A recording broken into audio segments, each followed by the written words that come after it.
మన దేశంలో బాల్య వివాహాలపై ఎన్ని కఠిన ఆంక్షలు విధిస్తూ ఉన్నా, ఎన్ని చట్టాలు తెస్తూ ఉన్నా, ఎక్కడో ఒక చోట చిన్న పిల్లలు పెళ్లిళ్ల పేరుతో బలవుతూనే ఉన్నారు. కుటుంబాన్ని పోషించే స్తోమత లేక ఆడపిల్లలు పుడితే ఎలాగైనా వదిలించుకోవాలి కదా అనుకొని అంత చిన్న వయసులోనే ఆడపిల్లలను పెళ్లిళ్ళు అనే ఊబిలోకి తోసేస్తూ ఉన్నారు.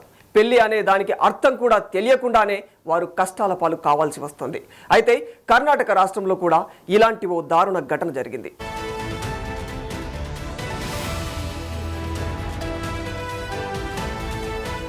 కర్ణాటక హోసూరుకు చెందిన ఓ 14 ఏళ్ల బాలికకు కర్ణాటకలోని కాలికుట్టై పర్వత గ్రామానికి చెందిన 30 ఏళ్ల కూలీ మాదేశ్తో వివాహం చేశారు తల్లిదండ్రులు.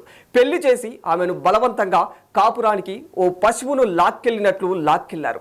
ఆ 14 ఏళ్ల బాలిక స్థానిక పాఠశాలల్లో 7వ తరగతి వరకు చదివింది. ఆ తర్వాత ఇంటి వద్దే ఉంటుంది. నాకి పెళ్లి వద్దు అని మొర్రో మొత్తుకున్న బాలిక ఎంత చెప్పినా కూడా వాళ్ళు వినలేదు. అయితే వీరి వివాహం బెంగళూరులో జరిగింది. ఆ తర్వాత బాలిక తన స్వస్థలం తిమ్మత్తూరుకు వచ్చేసింది. అత్తారింటికి వెళ్లేందుకు నిరాకరించింది. ఆ బాలిక ఎంత చెప్పినా కూడా ఆమె తల్లిదండ్రులు, బంధువులు అస్సలు పట్టించుకోలేరు. ఆ బాలికను పెళ్లి చేసుకున్న మాదేశ్, అతని అన్నయ్య మల్లేష్ ఆ అమ్మాయిని బంధువుల ఇంటి నుండి కాలికుట్టే గ్రామానికి బలవంతంగా తీసుకెళ్లారు.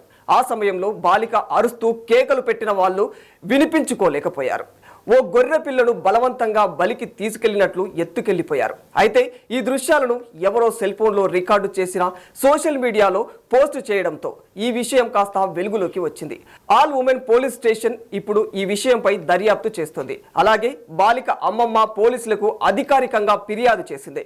ఇక బుధవారం పోలీసులు మాదేశ్, అతని సోదరుడు మల్లేష్, అతని భార్య, బాలిక తల్లి నాగమ్మ, తండ్రిని పోలీసులు అరెస్టు చేసి వారిపై పోక్సో చట్టం, బాల్య వివాహ చట్టంలోని వివిధ సెక్షన్ల కింద కేసులు నమోదు చేశారు. ఆ బాలిక ఇప్పుడు తన అమ్మమ్మ ఇంట్లో ఉంటుంది.